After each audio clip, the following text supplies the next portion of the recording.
বিসমিল্লাহির রহমানির রহিম। আজ ৩রা মাঘ, ১৬ই রজব, ১৭ই জানুয়ারি ২০২৫ শুক্রবার ঐতিহাসিক সোহরাওয়ার্দী উদ্যানে ইসলামী যুব আন্দোলন বাংলাদেশ আয়োজিত পঞ্চম জাতীয় যুব কনভেনশনের ঘোষণাপত্র উত্থাপন করছি। আজকের এই কনভেনশন থেকে ইসলামী যুব আন্দোলন বাংলাদেশ জুলাই বিপ্লবের বৈষম্য রোধ ও রাষ্ট্রের স্বৈরাচারী চরিত্রের বিলোপের চেতনাকে সমুন্নত রাখতে চলমান রাষ্ট্র সংস্কার কার্যক্রম দ্রুত সম্পন্ন করতে দাবি জানাচ্ছে। এক্ষেত্রে যেন নির্বাচনের নামে সংস্কার কার্যক্রম পিছিয়ে দেওয়া চলবে না। ২. সুশাসন নিশ্চিতকরণ, স্বৈরাচারী মুক্ত রাষ্ট্র গড়া, নির্বাচনে নাগরিকদের ভোটের সর্বাধিক প্রতিফলন ঘটানো এবং অবাধ, সুষ্ঠু, গ্রহণযোগ্য ও অংশগ্রহণমূলক নির্বাচনের জন্য সংখ্যানুপাতিক প্রতিনিধিত্বমূলক নির্বাচন পিআর পদ্ধতি চালু করতে হবে। সর্বোচ্চ ২ বারের বেশি প্রধানমন্ত্রী বিধান না হওয়ার চালু করতে হবে।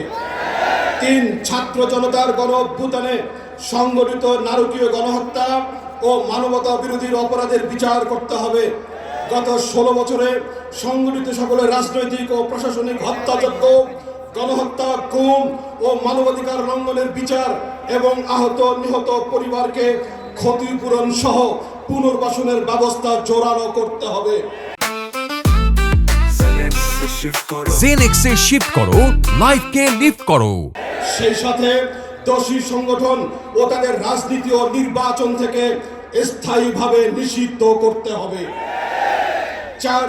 তদন্ত সাপেক্ষে সকল দুর্নীতিবাজ ও বিদেশে অর্থ পাচারকারীদের সকল সম্পত্তি ক্রয় করে রাষ্ট্রীয় কোষাগারে জমা করতে হবে এবং বিদেশে পাচারকৃত অর্থ ফেরত আনার কার্যকর উদ্যোগ গ্রহণ করতে হবে। বিগত সময়ে যারা ক্ষমতায় ছিলেন তাদের সম্পদের হিসাব দিতে হবে।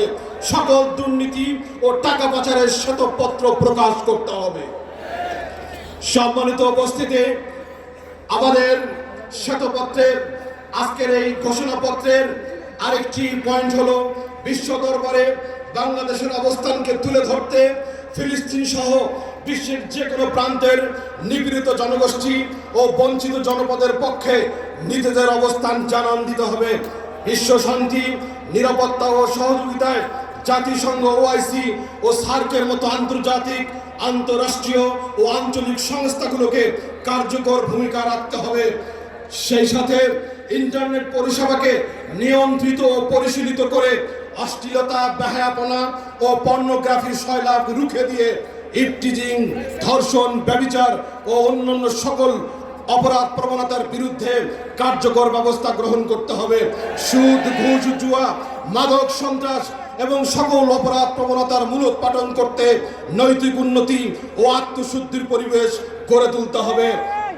আমাদের আজকের কনভেনশন পত্রের ঘোষণাপত্রের আরেকটি পয়েন্ট হলো নারী নির্যাতন, হয়রানি ও ধর্ষণ বন্ধে আইনের যথাযথ প্রয়োগের মাধ্যমে অপরাধের শাস্তি নিশ্চিত করতে হবে।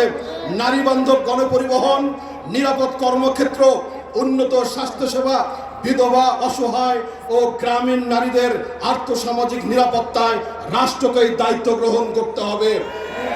বেকারত্বের অভিঘাত দূর করতে কার্যকর কর্মসংস্থান সৃষ্টি ও উদ্যোক্তা তৈরির লক্ষ্যে ক্ষুদ্র ও কুটির শিল্প বিকাশে রাষ্ট্রীয় সকল আইনগত ও প্রাতিষ্ঠানিক পৃষ্ঠপোষকতা ও প্রণোদনার ব্যবস্থা করতে হবে।